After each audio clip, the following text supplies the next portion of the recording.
Thanks for that. All right, now let's go to Chris Smith and Andy Lavin, who are talking sports on the baseball field. Hi, and welcome back to the sports segment of Orangeline. I'm Chris Smith alongside Andy Lavin on location at beautiful Sauder Field. First off, and we are going to kick it out to Kelsey Epperson, who has the Athlete of the Week package with Chelsea Twietmeyer. This week, we're going to take a look at a younger excelling athlete, freshman Chelsea Twietmeyer, the Orangeline's Athlete of the Week. Twietmeyer is a freshman track and field athlete from Cheney, Kansas. Her performance last weekend helped the women's team to a first-place finish at the Baker Relays. This weekend was my first time to run the Open 800 outdoor. I PR'd from indoor by 11 seconds, but didn't PR personally. I ran a 2:28. I was happy with it. Ended up running the 4x8. I found out about 10 minutes before it started, so that was fun. Had a little warm-up. Our 4x4, we got second, and we ran well. We didn't run as well as we were hoping to, but we all had long days. So overall, it went pretty well. Though just a freshman, Twietmeyer has already been a part of great things. She's been to the NAIA Indoor National Meet, where she competed with the mile relay team that broke the Baker school record. Definitely going to nationals as a freshman, that was an awesome experience.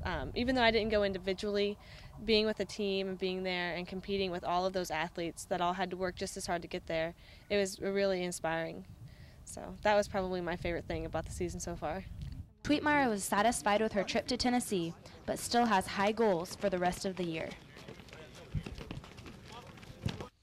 Our main goal as a 4x4 team is to qualify for outdoor nationals, and we would have to PR by 4 seconds. I think the qualifying time is 4:01 and our PR is 4:05. So overall, our outdoor goal is to make it to nationals. Personally, I would like to run a 2:20 in the Open 8, which would drop 8 seconds from this Saturday's time, which would be a pretty hefty amount of time, but hopefully. When Twietmeyer isn't running, she spends her free time writing, studying, and keeping in touch with family. She is a mass media major and aspires to write for a magazine someday. So far, Twietmeyer has enjoyed her time as part of the Baker track and field team. The track team here is very friendly. That's my favorite thing, is that even though you're a freshman, it only takes a matter of weeks before you're just friends with everybody and you're comfortable, and the team is just really welcoming. While making her mark early, Twietmeyer still has many years to continue her success. From Liston Stadium, this has been Kelsey Epperson, KNBU TV. Welcome back, sports fans. Chris Smith here on location at Sauder Field. Going to talk a little Baker baseball, seeing that it is March right now. Team's kind of on a bit of a skid right now. Lost their last 4, but 5-9 overall. Got off to an extremely hot start. 3-1 to start the season, and then got 2 games canceled at William Woods and Evangel, which might have slowed down the momentum. We will have to see in the upcoming events, but quick recap: lost to Lindenwood 3-1. I'm trying not to get a blown away here. 6-0 in their second game, and then lost 2 more to Missouri Valley in their next one. But here we will look for them to rebound against Benedictine College, which we were unable to get due to press time, and then they will go down to Southwest Oklahoma State on the first weekend in April.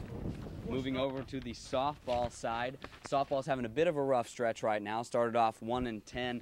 Actually played some very good defense, just played against some really good opponents to open the year. Went up, played Rockhurst College, of course, a Division II powerhouse. Midland Lutheran, ranked in the top 25 in the nation, so really played some tough opponents. We'll look for this young team to rebound and bounce back. Right now they're 0-4 in the conference, but still very young team, lots of new talent, not a single senior on the squad, so looks like they will be much improved next year as well. We will look for them to improve. They've got Benedictine and then the Morningside tournament up in Iowa this weekend, which we will have statistics for next week on Orangeline. Moving now to my co-host Andy Lavin, we're going to talk a little March Madness basketball. Andy, what's your overall take on the tournament so far? Some exciting games, huh? Well, Chris, it's probably been one of the most exciting tournaments I've seen in the past, or in my 19 years. I would definitely have to say that the top seeds have not really had much of a problem. Besides Tennessee, almost all of their games have been close. KU has rolled right on with Portland State. Didn't have any problem with them. Had a little trouble with UNLV, but not that much. North Carolina has just, I think they've beat all of their opponents by at least 30 points. They're playing their best basketball right now. And then UCLA, on the other hand, Texas A&M Texas A&M gave it a great shot. I really thought they were going to win that game, but I think UCLA is ready now to take it to the Final Four. Because with a game like that just really, it revs up your team, gets you started, and it'll be interesting to see who's gonna, what's it gonna come down to? Is it gonna come down to free throws? Is it come defense? I mean, it'll be very interesting to see.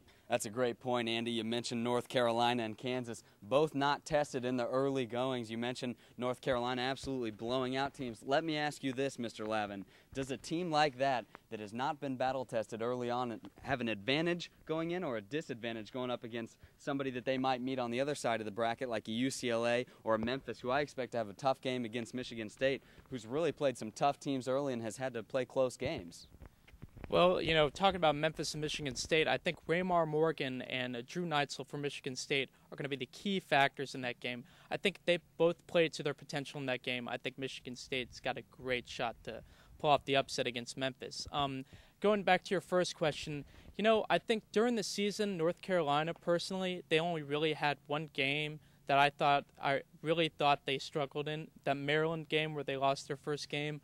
I think, that and the Duke game kind of set them up, but I just think, they might not be expecting a tough Washington State crew who, Pac-10 can sometimes surprise some people, and I honestly think they have a chance, but they have to play their best ball of the year if they want to pull off the upset for against North Carolina. And then on the other side, KU, this year they've gone through up and down. The K-State games kind of started things off going down, and then they came back up. I really liked how they played that Texas game in the Big 12 tournament.